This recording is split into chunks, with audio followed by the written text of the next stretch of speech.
अस्सलाम वालेकुम students, it's your science class. आज हम अपने जनरल साइंस के बुक का चैप्टर नंबर 4 स्टार्ट करने जा रहे हैं, जिसका नाम है pollutants and there effects on environment.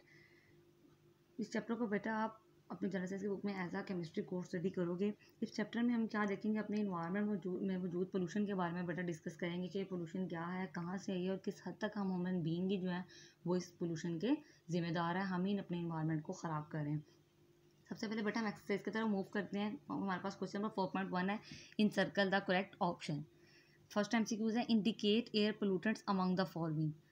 Carbon monoxide is the air pollutant है हमारे पास बेटा, option D is the correct answer.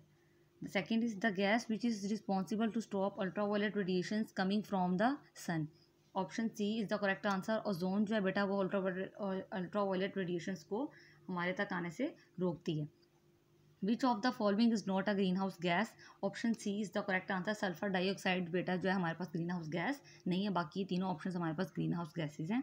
The pollutants which are mainly responsible for ozone depletion are, chlorofluorocarbons बेटा हमारे पास मेनली एयर जो ozone depletion के बायस बन रहे हैं। ये रेफ्रिजरेटर्स वगैरह से जो गैसेज हमारे पास आती हैं ना, क्लोरोफ्लोरोकार्बन्स, ये हमारे पास ओजोन डिप्लीशन का बायस बन रहे हैं। The correct answer is D. Identify the chemical which cause the rain to become acidic, तो option B is the correct answer. Oxides of sulphur and nitrogen जो है बेटा वो एसिडिक रेन का बायस बनते हैं। वाटर वेपर के साथ रिएक्ट कर जाते हैं इनके ऑक्साइड्स और फिर वो एसिडिक रेन का बायस बनते हैं। Reason for increase in the amount of carbon dioxide in air, deforestation जो है बेटा वो कार्बन डाइऑक्साइड के इंक्रीज होने का बायस बन रहा है, क्योंकि जितने ज़्यादा दरख्त होंगे वो कार्बन डाइऑक्साइड को उतने ही यूटिलाइज करेंगे, तो कार्बन डाइऑक्साइड हमारे जो है वो इन्वायरमेंट में बैलेंस रहेगी, कम ही रहेगी। लेकिन जब जैसे जैसे जंगलात का कटाव बढ़ता जा रहा है, डिफॉरेस्टेशन होती जा रही है, तो उसकी बदले में क्या हो रहा है, कार्बन डाइऑक्साइड जो है वो बढ़ती जा रही है हमारे इन्वायरमेंट में। Which air pollutant when attaches itself with haemoglobin reduces its oxygen carrying capacity, carbon monoxide, option D is the correct answer. The phenomena which does not lead to global warming, photosynthesis जो है बेटा वो global warming का बायस नहीं बनता, तो option D is the correct answer.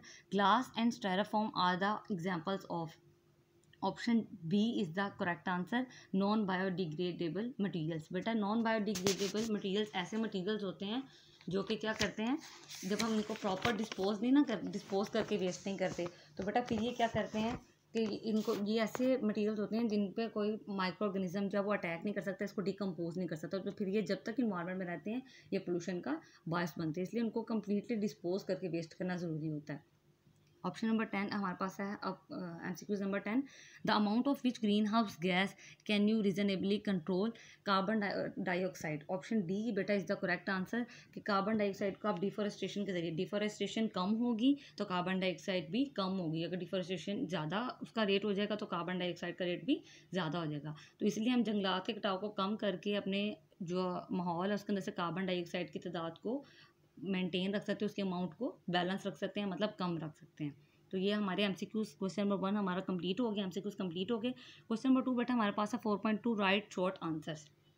इसमें से आज हम फर्स्ट शॉर्ट क्वेश्चन करेंगे, what are the main air pollutants. के मेन एयर पोल्यूटेंट्स हमारे पास कौन कौन से हैं बेटा, तो आंसर है हमारे पास carbon monoxide, sulphur dioxides, oxides of nitrogen and chlorofluorocarbons. बेटा ये जो 4 एयर पोल्यूटेंट्स हैं ये मेन एयर पोल्यूटेंट्स हैं जो हमारे पास आलूदगी का, हवा की मेनली जो है वो हवा की आलूदगी का बायस बनते हैं। इसको आपने बड़े अच्छे से ऐसे याद करना है। Thank you.